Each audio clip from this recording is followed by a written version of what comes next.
when it comes to different people who are entrenched in their ideas, let me try and define that as difficult people. Okay, people who come with entrenched mindsets are the most difficult people to deal with generally in a team.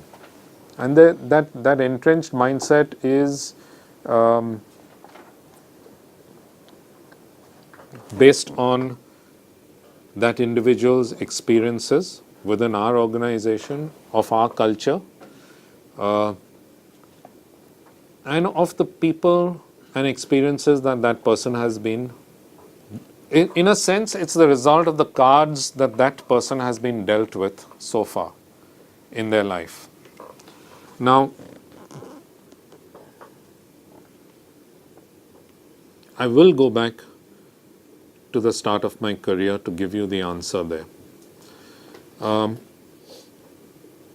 When I joined Mahindra Eugene Steel Company, there was a set of 55 to 57-year-old managers who were in the accounting department.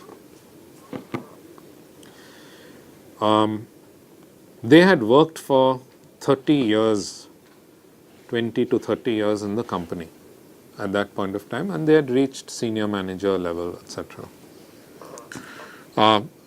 They were people who, after all those experiences, did not know better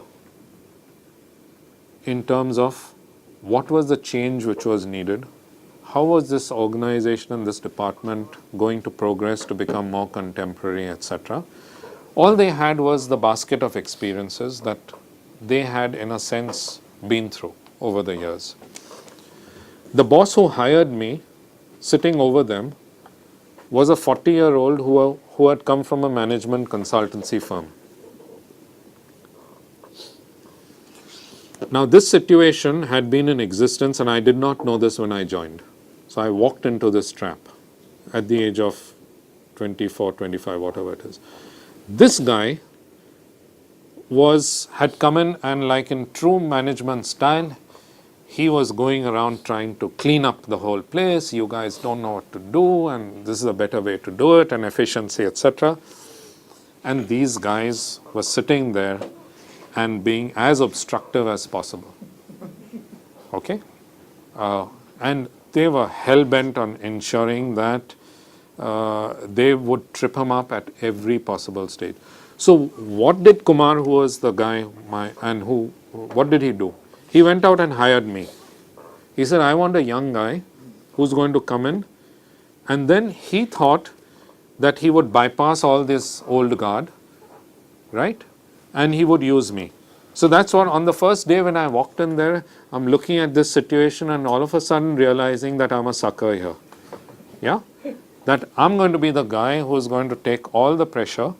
All the workload is going to come on me, because those guys, every time he asked them, ye karo, wo karo, they would say, nahi ho sakta hai. This cannot happen. So then he would say, Zhooben, do it. And then I had to somehow go out and get it done. It so happened that he moved on within 2 years of my joining. And it's at that point of time that Anand Mahindra called me in and he said, Zhooben, you've done a great job so far. This position is yours for the taking. If in the next 1 year you can prove to me that you can handle it, this is your position. So now I was stuck without any air cover, because I didn't have the old guy. And I had to now assume the responsibility for these guys. I just very early, and this is not to be modest about, but I just sat down and I said that I understand Pengankar, Subnis, Pense, all these people. I understand that they have devoted their lives to this company. Okay? That their achievements and their triumphs of their lifetime in this company are not meaningless. Okay?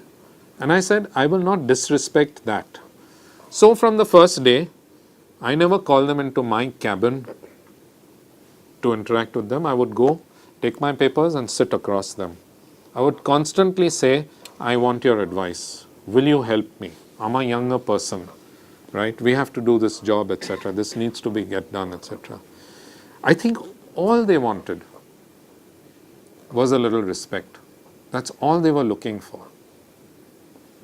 And fantastic. My career went through the roof after that. Because these guys would do anything for me at the end of it.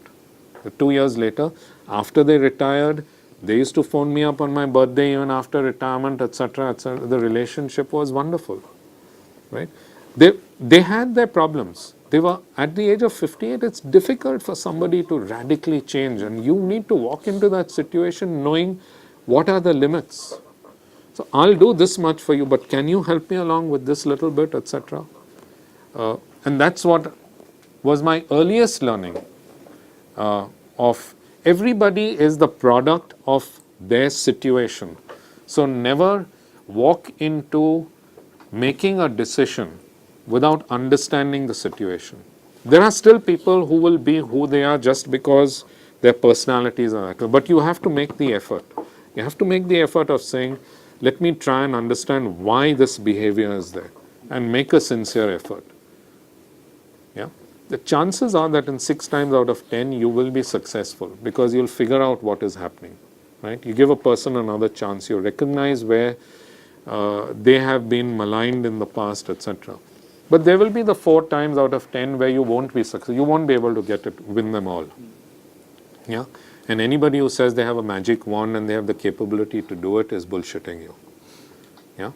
There will continue to be people where you can't get along for whatever reason. At that point of time, again, what I've learned in Mahindra's is one thing is that I will make sure that a person is deserving of the best chances. So if I am not able to get along with that person needs to move on or whatever it is, I will still try genuinely to ensure that they get placed somewhere else within the organization. That's the other thing, okay?